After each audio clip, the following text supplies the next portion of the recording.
Alright, man, next up, Celtics vs. Heat. Started off season series 3-0 in favor of the Celtics. I'm just about to get straight into it, to be honest with you, man. It's a massive talent advantage for the Celtics. And, the Heat without Jimmy Butler, with his recent injury, without Terry Rozier, it really should be a landslide in favor of the Celtics. So I'm just going to go over a few stats for you guys that'll show you how dominant the Celtics have been this regular season. They've been very much dominant, like all-time dominant this season. So they got a 131.7 offensive rating versus the Heat, with a 115.8 defensive rating. That's strictly versus the Heat.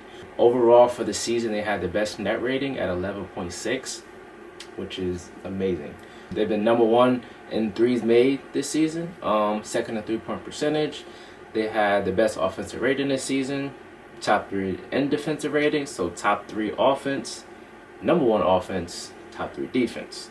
Number 1 in blocks per game. The addition of Porzingis have definitely helped in that category, which has made them very, very, very hard to score on as well because they have great defenders.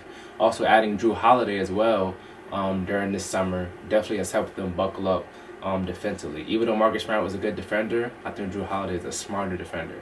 He's a better point guard than Marcus Smart. Also, they're number 2 in rebounders per game, rebounding the shit out of the ball as well. So, versus the Heat this season, they have been top 7 in rebounding percentage. The Heat are not a very good rebounding team. They're very small. Bam Adebayo tries the best he can, but there's only so much a man can do. So they've been top 7 in rebounding percentage, as I said before. So really they have all bases covered in terms of the Celtics.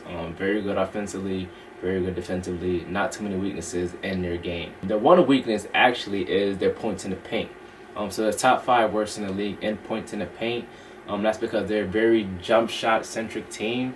They rely a lot on threes, kind of like 3 or die type of thing, kind of like the Golden State Warriors did a few years ago. But they're even more prolific because they have really good shot creators and they have really good ball movement. They give guys really good shots. So I don't think that'll be the problem for them this series. Honestly, I don't think that'll be a problem for them until they get to the NBA Finals, potentially against the Denver Nuggets. So I think they'll be all good in that area. All right, so for the Miami Heat, kind of snuck their way into the playoffs, man. Jimmy Butler got hurt. That was a big blow for these guys because they're always a very scrappy team. They don't really have a great regular season. But in the playoffs, you can't sleep on the Miami Heat. Eric Spoelstra is a great coach. He has a lot of schemes to kind of throw guys out of whack, out of rhythm. So don't be surprised he does the same thing in this series. Kind of play a lot of zone, play a lot of 1-3-1. They might even full court press. Like, you never know what they Miami Heat. Like, they just do a bunch of random things. And it usually works. Like, they're a very good team in that aspect. But with no Jimmy Butler, no Terry Rozier, that's 2 of their best shot creators. They're out. So now it leaves a hole in Miami's offense. Miami was already not a great offense as it is. They're middle of the pack in threes allowed this season, so not a very, very great defense. The top 5 worst in points in the paint. Top 5 worst rebounding team in the league. So not very good stats for the Heat, and they're missing their main guy, Jimmy Butler. That kind of went crazy for them last year. That even led them to the NBA Finals. He's gone as well, so it's kind of hard for me to envision the Heat even making this a series. But all that being said, they can do a lot of different things. Spoelstra could put a lot of different strategies in to kind of take Tatum out of whack, kind of play them into their worst tendencies. When the Boston Celtics play selfish basketball and take bad shots, and Jason Tatum does an ISO for 20 seconds, Jaylen Brown does an ISO for 20 seconds, they tend to take bad shots, and that's why they're not the greatest team in the clutch, even though they've been better this season. But I don't even think games will get to the clutch in this series versus the Miami Heat without Jimmy Butler.